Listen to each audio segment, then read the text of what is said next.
Welcome to Ames Education's Guide to Resume Writing. This video will give you 7 helpful tips to guide you through your job search. Let's get started. Tip number 1. Start with a clean and professional format. Before starting your resume, make sure to set a consistent font size, and margins, such as the ones listed here. Also, try to stick to one page, and use consistent formatting for headers and bullets. Tips 2 and 3. The top of the body of your resume should include contact information and your career objective or summary. Your contact information should have your name, phone number, city and state, a professional email address, and a LinkedIn, if you have one. Your summary should be 1 to 2 sentences focused on what you intend to bring to the role. Tip 4.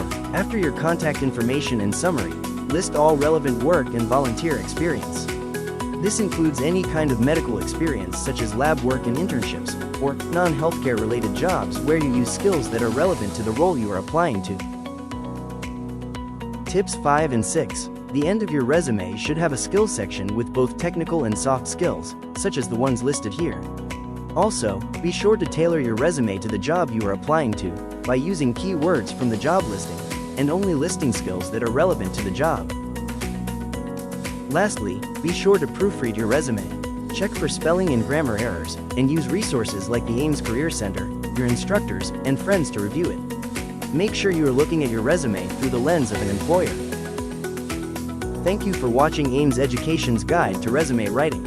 For more help or career-related questions, contact us at 908-222-0002, extension 557, or email career@ameseducation.edu.